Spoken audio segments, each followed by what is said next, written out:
pool and win different prizes there as well. And we have a host of different summer reading activities going on for families to get involved in, ranging from story times to entertainers like wild animal shows or puppet shows, and many other crafts and other activities to join in on.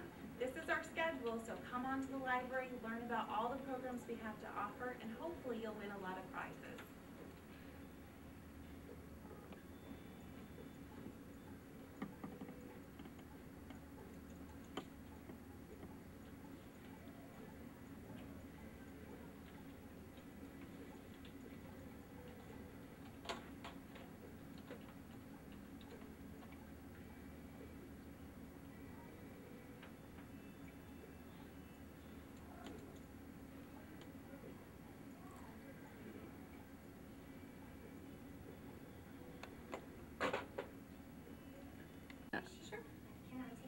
This is our summer reading surf shop. It's filled with prizes for our independent readers, kids from roughly kindergarten to 5th grade.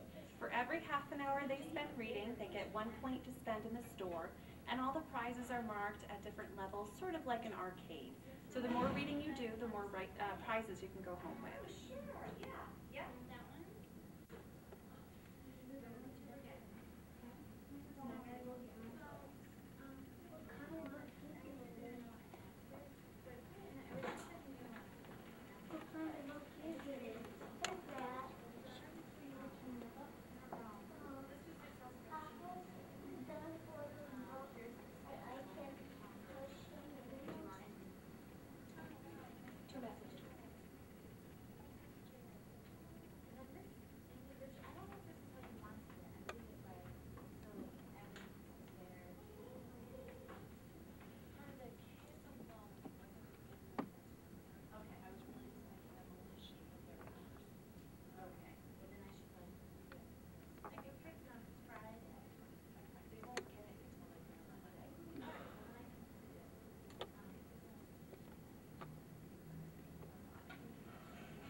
How are you?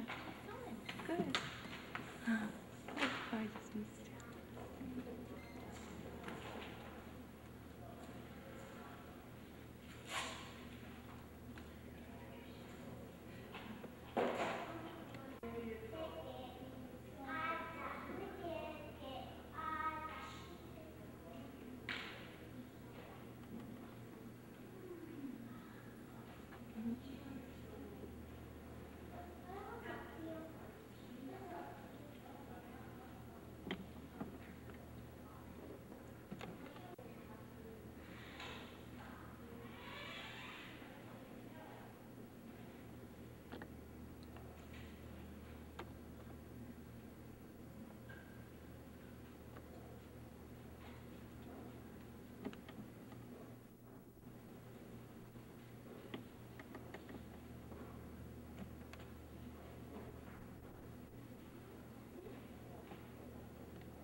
Hi, my name is Kathy Wheeland and I work at the Otis Library on Main Street.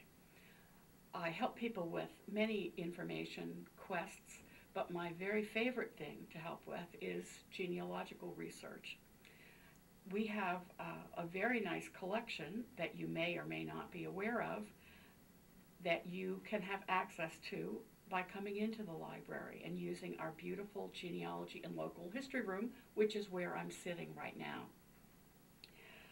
We have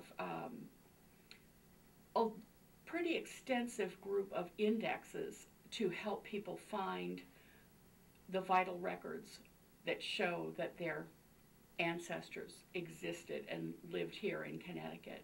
We have indexes that can help you find birth and death and marriage records. We have indexes that cover the people who fought in most of the wars that affected our state. We have historical architecture surveys that have been taken to find some of the significant buildings in the town of Norwich.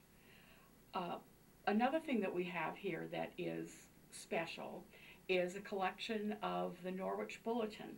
We have a good bit of it on microfilm, and we have some of the issues from the 50s, 60s, and 70s in bound volumes, which we keep in our archival storage area, but we can bring those up for you.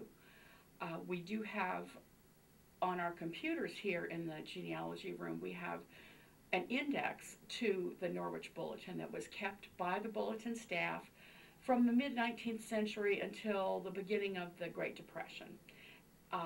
So if you can find something in that index, that can help you to identify which issue of the newspaper you need to look in. We still have a gap for the local newspapers. We have microfilm that goes through the Civil War to about 1866, and then there's a gap that is the rest of the 60s, the 1870s, and most of the 1880s. We've been working our way back. We have those issues being preserved, but it's all a matter of dollars. We have to find funding, and as we've gotten little grants and gifts from various people, we have been able to have those newspapers microfilmed. So that's another ongoing project that we have. Another resource that we have that is kind of special is our collection of city directories. If your ancestors lived in the city of Norwich or the very close surrounding towns during from 1857 to about 1957, we have city directories that cover that period of time, and sometimes those can reveal quite a bit that you had not suspected. You can, if you make a study from issue to issue of your family surname, sometimes you find other people living with the family, and I have used that in the past to discover the maiden name of the lady of the household, because her mother was living with the family, and it was a clue. It doesn't tell you a lot of things definitively, but you can pick up lots of clues to help you figure out where else you need to research. We have a collection of genealogies of local families, and that's always good. If someone with your in your family has written a book, we try to have what we can get hold of. Sometimes there's something that's just been out of print so long we can't get it, but we try to get everything that's available on local families.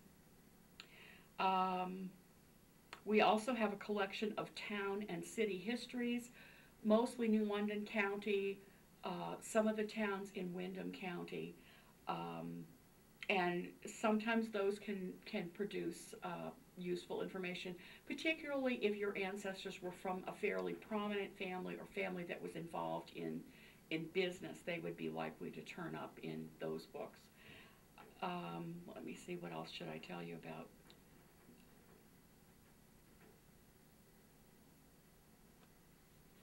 We have some records from some of the churches, not the church records themselves, but some books that deal with the churches, some lists of marriages during a certain period or births or deaths during a certain period. It really varies a great deal.